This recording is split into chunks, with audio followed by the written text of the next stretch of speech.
बिस्मिल्लाहिर्रहमानिर्रहीम अस्सलाम वालेकुम नाज़रीन, मैं हूं आपका मेज़बान दानिश अंसारी और आप देख रहे हैं मेरा YouTube channel Danish Ansari official. नाज़रीन, आज हम बात करेंगे मलिक महबूब साहब से। आप सबके फेवरेट हैं, मशहूर एस्ट्रोलॉजर हैं। अस्सलाम वालेकुम मलिक साहब, कैसे हैं आप? वालेकुम अस्सलाम। अल्लाह का करम है। आप सुनाएं, क्या हाल चाल है? अल्हम्दुलिल्लाह मलिक साहब, मैं भी ठीक हूँ। मलिक साहब, आज भी प्रोग्राम का आगाज़ आपकी प्रेडिक्शन से करना है। गुज़श्ता रोज़ 15 अगस्त को आपके साथ एक प्रोग्राम किया था जिसमें आपने ये प्रेडिक्ट किया था कि सूरज ग्रहण अब लग चुका है और आप इसके आप असरात देखेंगे कि दुनिया में एक मरतबा फिर जो जंग की एक्टिविटीज़ हैं वो दिखाई देंगी।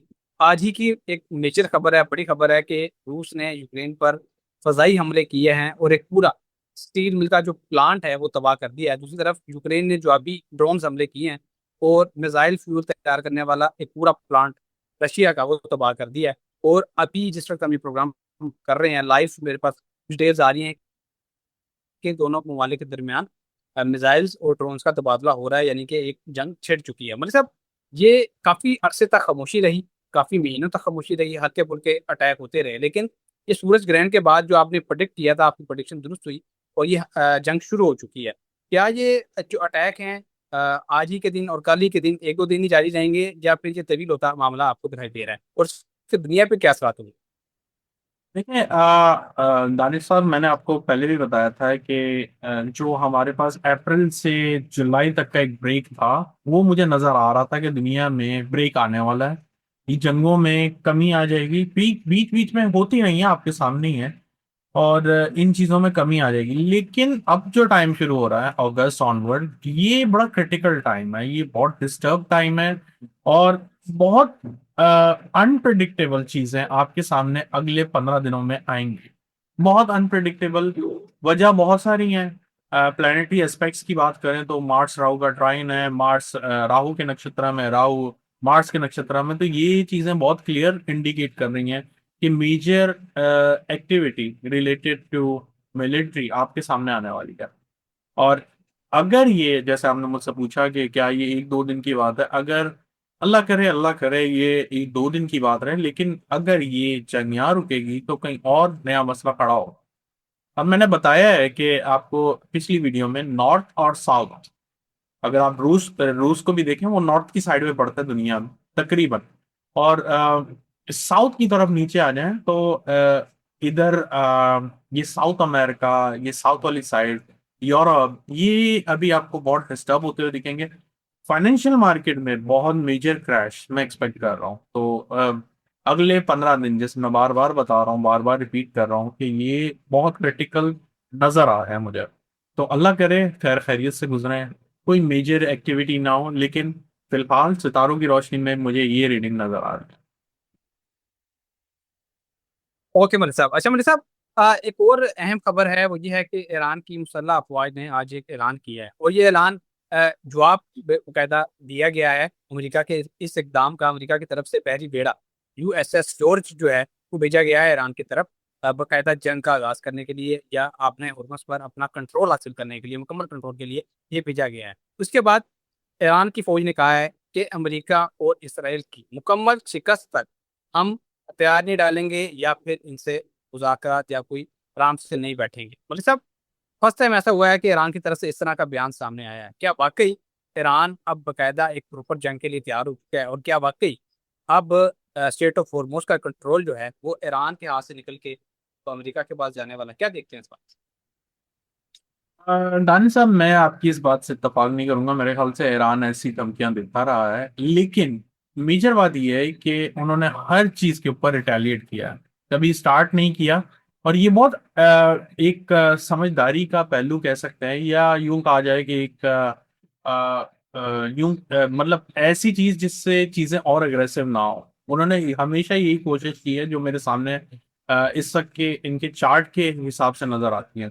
और जुपिटर जब भी फर्स्ट हाउस में होता है, मैंने बहुत दफा बताया है, क्योंकि ईरान के बर्थ चार्ट में जुपिटर फर्स्ट में है, कैंसर असेंडेंट है और वो एग्जॉल्टेड है। तो वो कभी ऐसी गलत हरकत नहीं कर सकेंगे, चाहे या ना चाहे, वो कभी भी नहीं कर सकेंगे। उनके जायचे में ये चीज नजर आती है कि वो कोई गलत स्टेप, नाजायज स्टेप नहीं ले सकता। बेशक मैं ये नहीं कहूंगा कि उनके वहां कुछ होता ही नहीं है, ऐसा होता होगा, लेकिन अल्टीमेट रिजल्ट की बात कर रहा हूँ कि वो नाजायज स्टेप कभी भी नहीं लेंगे। ये मुल्क के नहीं बल्कि पूरी हर इंसान, हर फर्द, हर मुल्क के ऊपर ये डिपेंड करता है कि उनका जुपिटर किधर एक्चुअल प्लेस हुआ है। और जुपिटर की दशा उनकी एक्टिव है, आई डोंट थिंक सो। हाँ, ये बात है, जून से जब मैंने आपको कहा था कि जैसे ही ये जुपिटर फर्स्ट हाउस में उनके ट्रांजिट होगा, आप देखेंगे कि ये नया बादशाह बन जाएगा ईरान मिडिल ईस्ट का। और मेरे ख्याल से कोई इसमें दो राय नहीं है। हाँ, काफी लोग अभी कहेंगे कि नहीं ऐसा कुछ भी नहीं है, लेकिन मेरे हिसाब से जो जायचा बता रहा है वो ये है कि ईरान के अंदर बहुत कंट्रोल है। बिल्कुल भाई साहब, ऐसा ही है। स्ट्रेट ऑफ हॉर्मोज को जो कंट्रोल करता है वही मशरक़ी वस्ता का बादशाह कहलाता है। आज से पहले तक ईरान ने कभी भी स्ट्रेट ऑफ हॉर्मोज का कंट्रोल जो है वो क्लेम नहीं किया। आप प्रॉपर इनके हाथ में है, इसका मतलब ईरान मिडल ईस्ट का बादशाह बना नहीं बल्कि बन चुका है। लेकिन मतलब साहब, ईरान को दबाने के लिए सऊदी अरब एक पूरा इत्तेहाद बना रहा है।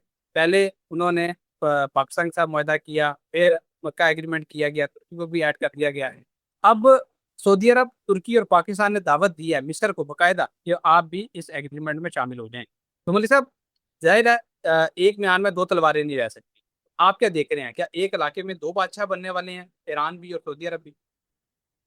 देखिए, मैं सऊदीया को तो नहीं कह सकता हूँ, लेकिन अगर मैं कंपेयर करूँ दोनों के चार्ट तो मुझे लगता है कि अगला बादशाह ईरान।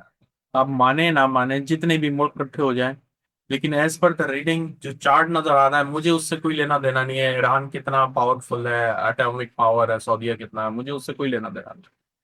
चार्ट जो है वो बताता है आपकी स्ट्रेंथ क्या है। तो मुझे ईरान की स्ट्रेंथ बहुत ज्यादा नजर आती है। इसी वजह से मैंने आपको कुल मिला के एक समरी पेश की है कि यहाँ से ईरान का बहुत कंट्रोल होगा। तो मुझे नहीं लगता कि सऊदीया किसी भी सेंस में उनको मतलब किसी तरह का डैमेज दे सकता है। ऐसा मुझे नहीं पॉसिबल नजर आता। ओके बड़े साहब, अच्छा मौलवी साहब, कुछ पॉलिटिकल क्वेश्चंस आपसे कर लेते हैं। आप क्या देख रहे हैं, क्या मुल्क में जो महंगाई का तूफान एक आया हुआ है, क्या अवाम अपने हक के लिए निकलेंगे? 14 अगस्त को एहतजाज किया गया पीटीआई की तरफ से। जाहिरी तौर पर ऑफिशियल इसका ऐलान नहीं किया गया कि ये पीटीआई का है, लेकिन लोगों ने एहतजाज किया। और आज जो है जो हमारे वुज़रा हैं वो ये कह रहे हैं कि ये एहतजाज पीटीआई की तरफ से था।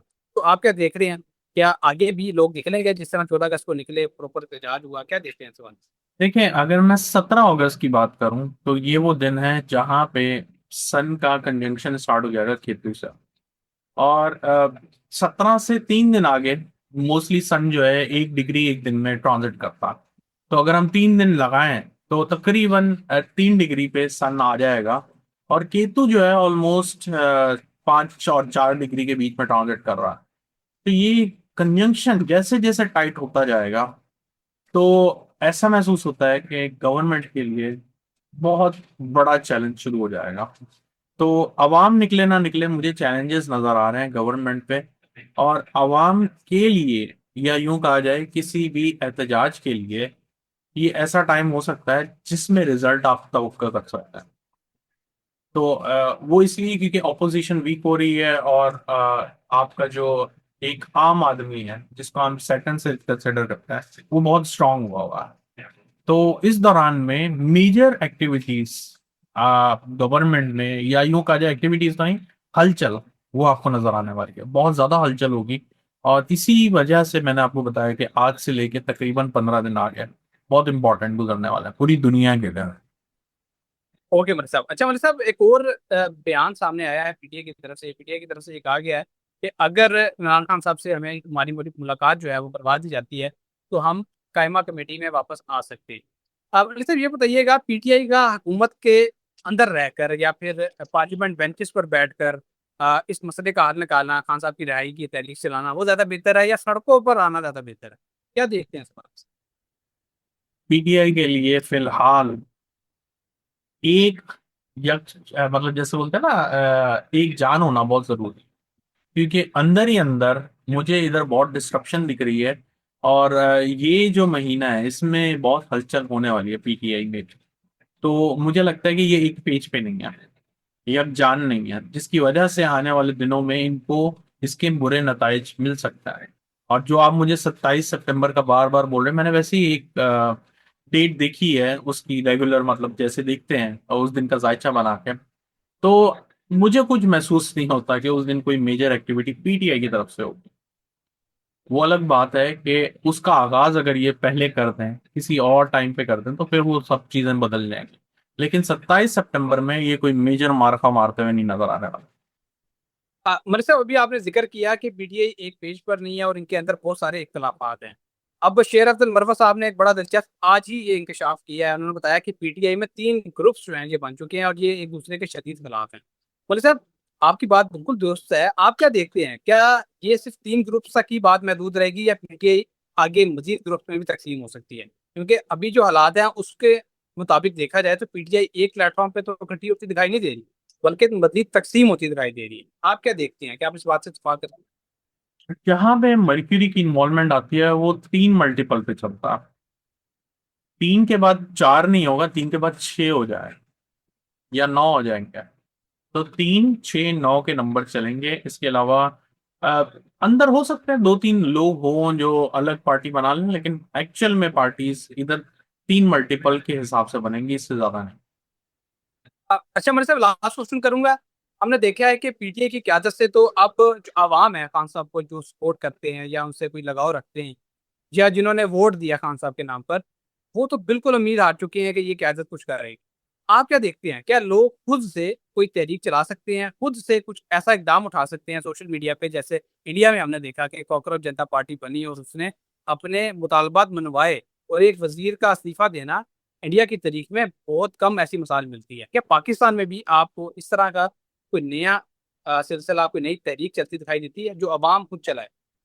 ऐसे ही तहरीकें मुझे नजर आ रही हैं और मैंने बहुत दफा बोला है। और ये जो 2 महीने बड़े सेंसिटिव हैं, इनमें ऐसी चीजें हो सकती हैं।